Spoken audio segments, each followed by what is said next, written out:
This podcast is brought to you by Mapa Forward's new Patreon community, the Global Coffee Think Tank. Check the show notes or head to patreon.com/Mapa Forward to find out how you can become a member today. Welcome to the Daily Coffee Pro by Mapa Forward, friends. I'm your host, Lee Safar, and today we are joined by Veronica Ponce, and we are talking about women in coffee and the role that they have when we empower them and we invest in them. We've traversed, let's just say, a number of different elements of what happens when you empower women, what that looks like, how they're disenfranchised, etc., etc. Today, we're going to explore a very interesting question together, Veronica. We're going to ask what the coffee industry looks like without women.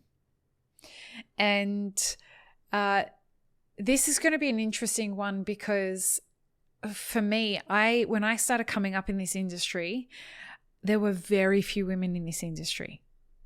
Like it was, oh my God, that's a female barista. And it was like a big deal to have a female barista. You know, this was 20 years ago.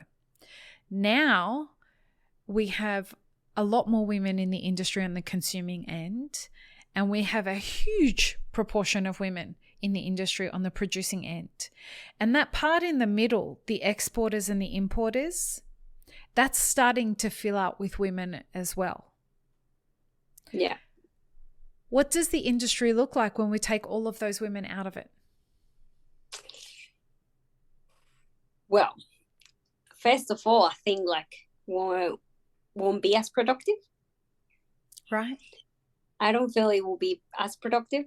Diversity in any sort of industry is very important. Diversity point of view, diversity skills. But basically, if women are not there, you thinking that decisions are going to be made by only a group of people. Mm-hmm. And so there's not going to be, when they trying to improve, how do you have the other perspective in place if you don't have women involved? Right. So how you know that the decisions you're making are going to have an impact in communities or are going to help support those communities if you are not having women involved? So I feel like if we don't have women, it would look like there's no quality, I would say. Well, you mentioned that in the last episode, right? Like women contribute hugely to elevating the standard of quality or determining the standard of quality. Yeah. And I find it really interesting that you've got this scenario where women are responsible for the quality of, or determining the standard of the quality from picking and from grafting and doing a lot of the stuff on the land. But for a long time, it was men that were doing the cupping and men that were doing the trading. Yeah. And sure, that's starting to change a little bit now. But what happens when we remove those women from the land? Who takes those jobs? Potentially, if men doesn't want to do it, it will be a machine. But if you don't have the possibility to put a machine, you will rely on men's time, men hour. You will rely on that. And that's probably something huge because men are busy trading the coffee, no? Getting, they need to be able to, do all the stuff rather than putting attention on the quality. I'm not saying men are not. I'm saying that they get involved, but if we think that 70% of women are involved in that, if you remove that 70%, where you gonna get that 70% back? Where you gonna get it from? It will have to be men, and how the quality of it, we don't know how it is. Can I ask a strange question? Why don't men learn how to do the quality jobs on the farms? What stops them? Again, it will become a guy that is a stereotype, like, oh, women are the one that works on field. I am the one that carries the bag, like I'm the one that needs to, transport the coffee, So women are the one on fields. you know. So is it like why men tend not to be hairdressers? Is it that same kind of thing? Stereotyping, yeah. It's a stereotyping thing. So we are stereotyping the job. So And pickers are mostly women for that reason. Sure, the men can do it, but yeah, I probably find it hard to think that, to remove women out of the industry. I find it so hard to believe that. Right. Yeah. So if we keep exploring this question, what does the coffee industry look like without women? You mentioned that it would be not as productive and that we would have a drop in quality. Would we reduce the value of our industry, do you think? Yeah, absolutely. Because if we remove quality and productivity, what we're looking for, we're looking for these, a nice coffees, clean, or all these notes that we're so curious about. Mm-hmm. Value will go down if quality is not there. These days, quality is a big component of decision making of a price. So value will go down. The value. Right. So it has a big impact if you remove women out of the industry. IWCA is, as you were saying, is focused on empowering women. Is IWCA focused on bringing more women into the industry at the production level? Because if we're talking about women being out of the industry, and you mentioned in the last episode that we are seeing women not want to participate generationally. We're getting to a point where they're saying that's not what we want to do anymore because we're not being valued. What are we doing to bring more women into the industry at the production level? What's IWCA doing to do that, do you think? So IWCA Origin, they have, there's different chapters and they have different initiatives and programs to empower the women. That feels like usually it could be the daughters of farmers.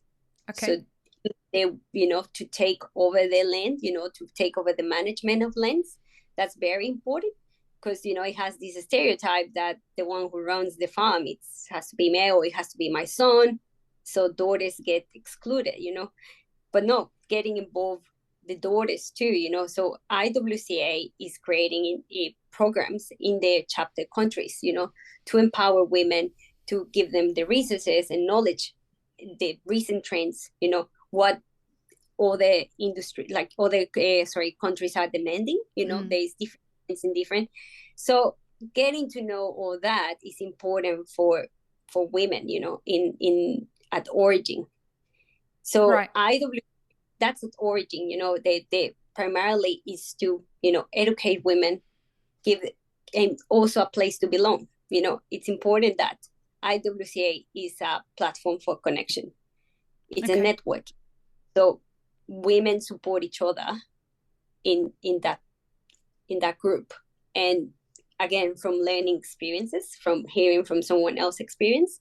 Mm-hmm. So, and if I can add, here in Australia, we would like to reach out to more women, from the barista to the cafe owner, someone who runs in a roastery or is in marketing of importing company.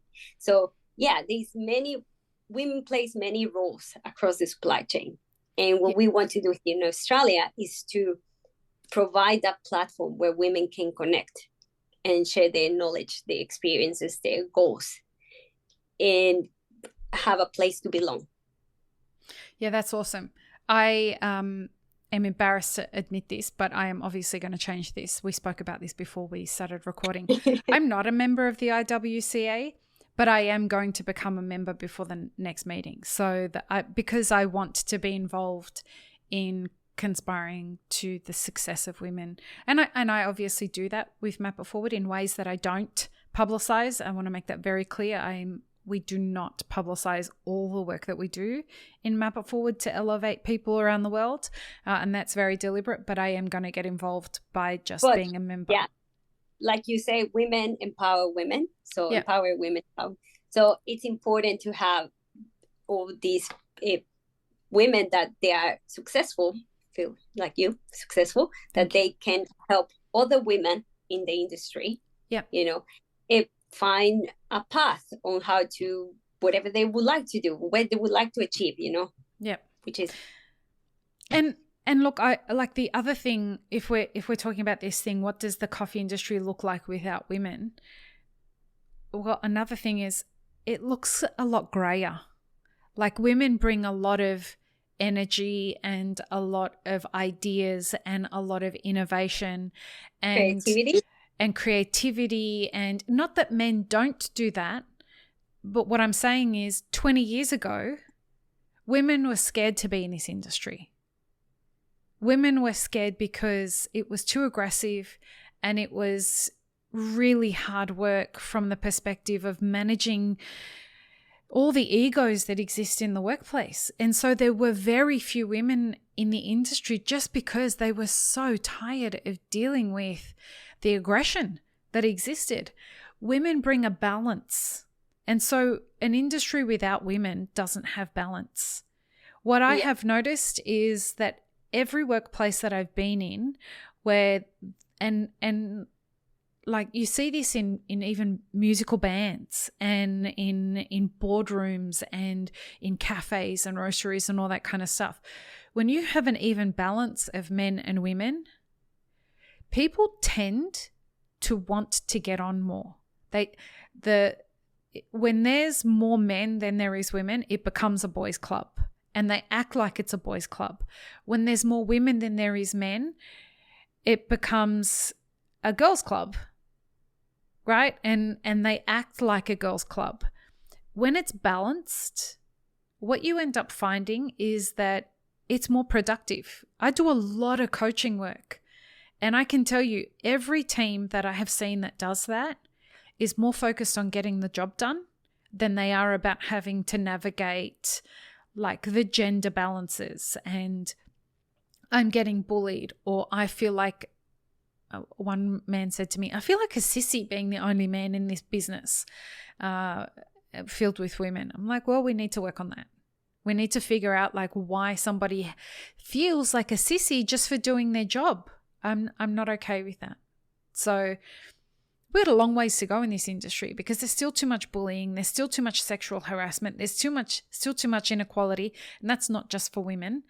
That happens on both sides. But I want to talk about, for me, a big part of it is about women. And the other important part of IWCA is that you have a journey. You have a coffee journey. And we want to know about your coffee journey because it's same as important as the journey of someone else. Your experience, what you have gone through, it's important. And when you share that with someone else and you see that equality should be something that we put attention on, and we should have more balance in any sort of level of the industry, we will see changes. And like you say, it would not look great anymore. It won't be a boys or girls. It will be a community working together. Focused on coffee rather than all of these other issues. You know, a barista shouldn't be going to work and being more concerned about how they're going to get bullied. What they should be going to work and wondering is, how do I be best of service to my customer? How do I make the best coffee? How do I execute my job the best? It shouldn't be about what's the power dynamic behind the bar. And that happens so much. It happens so much because, again, we don't have anyone that could come and step in, like you say. There's no one acknowledging or addressing that there is the culture inside the company needs to change. And second, it lowers the confidence to women to step in or to do any change. Like I will give you an example. I met another barista. She was starting. I was, training her. And one day she said to me like, oh my God, look at my latte art. I'm practicing my latte art for our male colleagues to say, oh my God. And I said, don't do it for them. Do it for yourself. Because they are not worried about if you do a good latte art. You need to worry about yourself. And did, and she kept progressing for herself, and then she changed that narrative. But they need to find someone to say that. To say that. That's the thing. Don't do it for them. Do it for yourself. So that confidence always sometimes comes from someone that has experienced that, or can see it from a different way, different point of view. And this could be not only women. Men can act as the allies and advocate for equality. And they can say, hey, no, you can do it. Empower the women and there are men out there doing that. And I don't want to, this is not Veronica and I like shitting all over men or anything like that, because there are men out there that are advocating for women. We need all men out there advocating to remove the barriers that women naturally face, because a lot of men are the barriers exist just because men are scared competing on an even playing field with women. That's why those barriers exist. And the backlash, is very high because of a boys' club, because of what's got, people's perception, what they're going to think about me.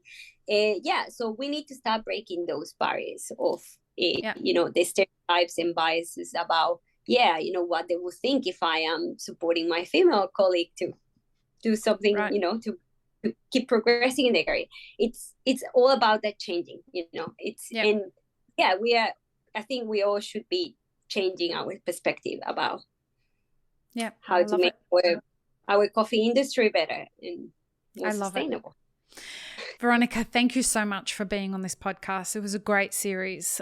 I look forward to having you back on the podcast so that we can discuss the progress that you guys are making with IWCA in Australia. Thank you. Tell people how they can get in contact with IWCA. I think probably the best way will be for go to Instagram. We have our IWCA _Australia. You can check there, or our website IWCAAustralia.org. You can become a member, or you can send us an email. Tell us what part of the coffee industry you are. How would you like to get involved? Like we say, we want more men to get involved. So looking forward to see if there's any male that would like to get involved and support more women. That would be great. Perfect. Thank you. And we will have links in the show notes to your Instagram and to your website. Thanks so much, Veronica. Thank you. And the next series that we have is a very interesting one. I'm going to keep that a bit of a secret. Anyway, thanks, Veronica. I will have a coffee with you soon, I hope. So let's do it. Please. Peace, love, and peanut butter. Have an amazing rest of your day. Thanks, friends. If you enjoyed this video, here's what you should check out next. Consider supporting Mapa Forward on Patreon, and be sure to subscribe and hit the notification bell before you leave.